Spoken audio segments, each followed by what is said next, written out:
Assalamualaikum warahmatullahi wabarakatuh. Sabahal khair. Kaifa halukum? Alhamdulillah. Ustadz berharap semuanya diberikan kesehatan, seluruh keluarga diberikan kesehatan, kekuatan untuk menghadapi pandemi virus corona ini. Dan Ustadz berharap juga semoga pandemi ini segera berakhir sehingga kita nanti dapat bertemu kembali di dalam sekolah kita tercinta. Oke kelas, memasuki tahun ajaran baru di kelas 4 ini, materi pertama kita adalah tentang pecahan. Sebelumnya Ustadz perkenalkan diri dulu. Ustadz namanya Ahmad Nasafi. Di sini Ustadz mengajar matematika untuk kelas 4. Apa yang dimaksud dengan pecahan? Ada yang tahu? Apakah pecahan itu sesuatu yang pecah? Barang pecah belah? Sesuatu yang tidak utuh? Atau sesuatu yang bisa dibagi? Sesuatu yang sudah dibagi. Ini semua memang arti dari pecahan. Namun, pecahan yang kita bahas kali ini adalah bagian dari keseluruhan. Maksudnya apa? Bagian dari keseluruhan. Satu bagian atau sebagian bagian dari seluruh bagian. Dengan catatan, semua bagian itu teratur.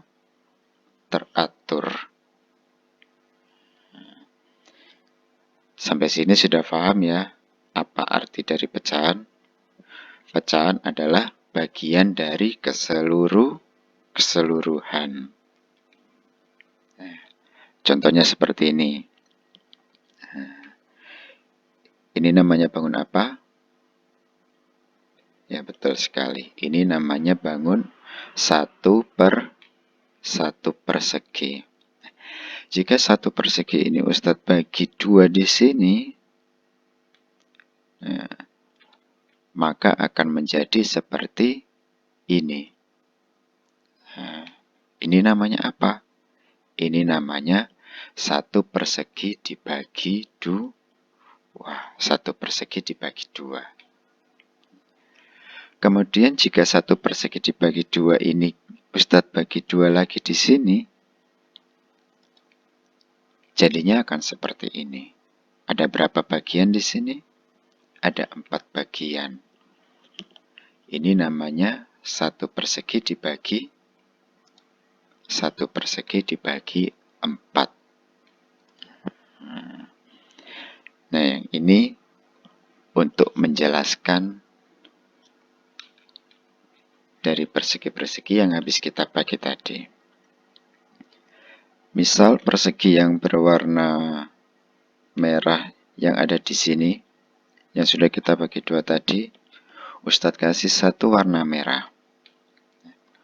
Untuk mendefinisikan 1 persegi yang berwarna merah ini, itu dilambangkan dengan 1 per 2. Lalu dari mana satunya? Satunya dari yang berwarna merah. Duanya dari 2 bangun yang sama. Nah, jadi persegi ini kan kita bagi jadi 2 yang sama, teratur. Nah, sehingga 1 bagian yang berwarna merah ini bisa kita lambangkan dengan 1 per 2. Kemudian yang untuk bagian yang kita bagi 4 tadi, persegi yang kita bagi 4 tadi,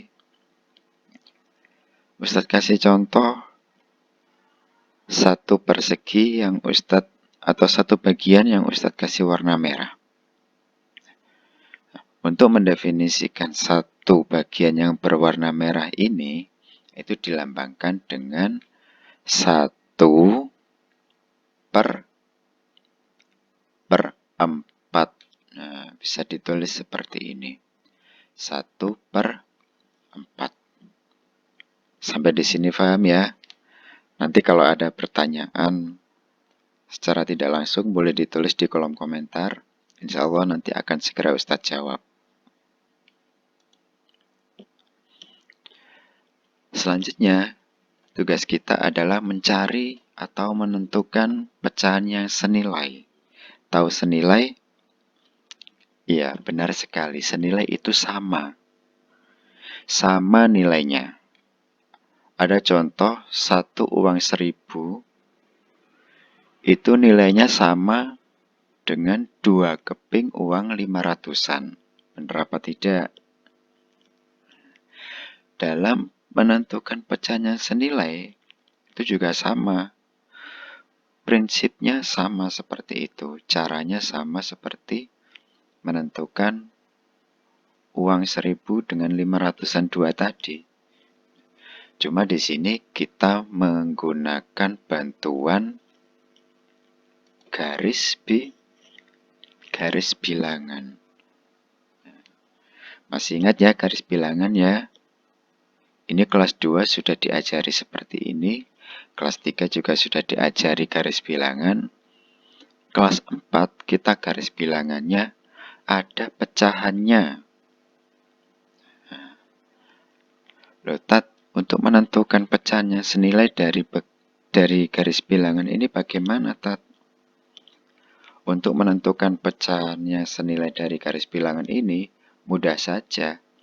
Kita cari yang lurus. Nah, yang pertama ini dulu ya. Ini ada yang lurus nggak? Nggak ada ya. Berarti ini nggak ada yang senilai dari contoh 4 garis bilangan ini. Ini ada yang lurus nggak? Tidak ada juga. Berarti ini juga tidak ada yang senilai. Selanjutnya kita cari yang ini. Kita lihat ya. 1/3 ini lurus nggak dengan 2/6? Lurus. Kalau lurus, bisa kita tulis 1/3 itu senilai dengan 2/6. Selanjutnya kita ke 1/2. Nah, 1/2 ini apakah lurus dengan 2/4? Iya. Artinya 1/2 senilai dengan 2/4. Apakah 1/2, 2/4 itu lurus dengan 3/6? Lurus? Benar sekali. Kalau lurus berarti 1/2 senilai dengan 2/4 senilai juga dengan 3/6. Selanjutnya kita ke contoh yang ini, 2/3. Apakah 2/3 ini lurus dengan 4/6? Iya, benar sekali. 2/3 itu lurus dengan 4/6. Artinya 2/3 senilai dengan 4/6. 3/4. Ada yang lurus? Tidak ada. 5/6 juga tidak ada. Jadi, tadi mana saja yang senilai? Ustadz ulangi ya. Tadi yang senilai adalah 1/3 senilai dengan 2/6. 1/2 senilai dengan 2/4 dan 3/6. Kemudian 2/3 senilai dengan 4/6. Sampai sini paham ya?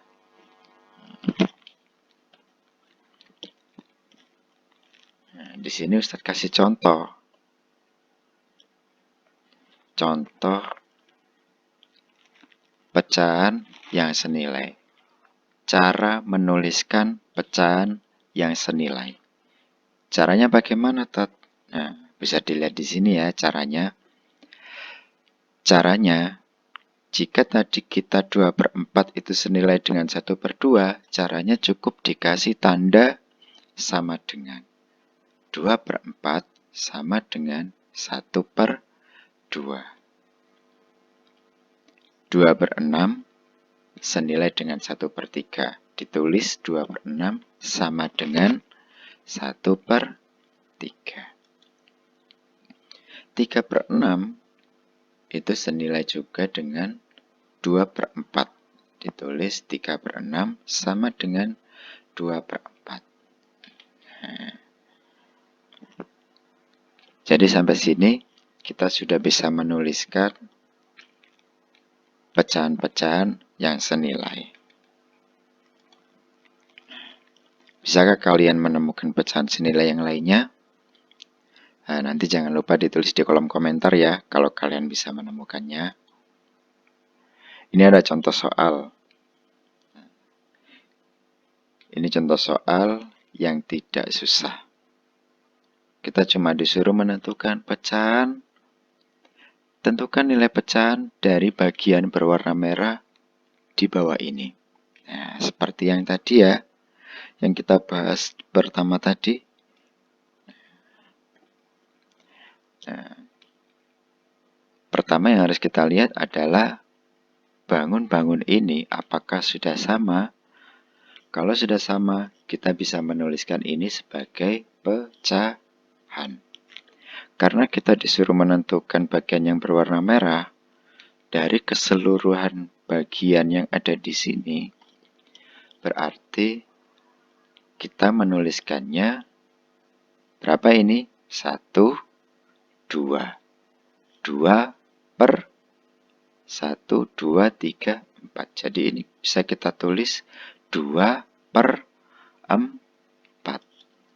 Nah, seperti itu. Nah, kalau yang ini, apakah 3 bangun ini sudah sama? 3 bagian ini sudah sama? Kalau sudah sama, kita bisa menuliskannya sebagai bentuk pecahan. Ada berapa merah ini? Ada 2. Ada berapa bangun? Ada 3. Berarti bangun ini atau bagian yang berwarna merah ini bisa kita tuliskan dalam bentuk 2/3. Nah, ini soal yang terakhir. Soal yang terakhir ada 6 bangun yang sudah sama. Ada 3 yang diwarnai merah. Berarti cara menuliskannya adalah 3/6. Nah, sekarang tugas kalian adalah mencari dari ketiga pecahan di atas, manakah yang termasuk pecahan senilai. Cara lain untuk menentukan pecahan senilai adalah dengan cara mengalihkan pembilang dan penyebutnya dengan bilangan yang sama. Tentunya selain 0 dan 1. Nah, ini contohnya. Pecahan yang senilai dengan 6/12 adalah kita kalikan 6 dengan 2. Ketika 6 dikalikan dengan 2, maka 12 juga harus dikalikan dengan 2. 6 kali 2, 12. 12 kali 2, 24. Sehingga 6/12 itu senilai dengan 12/24. Coba kita kalikan dengan bilangan yang lain. 6 kita kalikan dengan 3, 12 juga kita kalikan dengan 3. 6 dikali 3, 18. 12 dikali 3, 36. Ini artinya 6/12 itu senilai dengan 18/36. Dengan demikian, yang sudah kita kerjakan ini 6/12 senilai dengan 12/24 dan senilai juga dengan 18/36. Sampai sini difahami ya. Intinya, kalau atas dikali 2 bawah juga harus dikali 2. Kalau atas dikali 3, bawah juga harus dikali 3. Kalau nanti atas dikali 4, bawah juga harus dikali 4. Cara menentukan pecahan senilai yang selanjutnya adalah dengan cara membagi pembilang dan penyebutnya dengan bilangan yang sama. Tentunya masih selain 0 dan 1. Contohnya seperti ini. Pecahan yang senilai dengan 6/12 adalah 6/12 ini kita bagi dengan bilangan 2. Ketika atas kita bagi dengan 2, maka bawah juga kita bagi dengan 2. 6 dibagi 2, 3. 12 dibagi 2, 6. Nah, sehingga 6/12 artinya senilai dengan 3/6. Coba kita bagi dengan bilangan yang lain. 6 kita bagi dengan 3. Maka 12 juga harus kita bagi dengan 3. 6 dibagi 3 hasilnya 2. 12 dibagi 3 hasilnya 4. Sehingga 6/12 itu senilai dengan 2/4. Jadi yang kita kerjakan ini 6/12 itu senilai dengan 3/6, senilai juga dengan 2/4. Oke, terima kasih. Itu yang bisa Ustadz sampaikan dalam pertemuan pertama kali ini. Semoga kita selalu diberikan kesehatan, selalu diberikan kekuatan untuk melewati masa-masa pandemi ini. Sehingga nanti kita bisa hadir di pertemuan kedua, ketiga, keempat, dan seterusnya. Untuk pertemuan kedua besok, kita akan belajar tentang cara menyederhanakan pecahan. Nah, bagaimana cara menyederhanakan pecahan? Kita bahas di pertemuan berikutnya. Kalau masih ada yang belum paham, silakan tuliskan di kolom komentar atau bisa WA ke wali kelas masing-masing. Wassalamualaikum warahmatullahi wabarakatuh.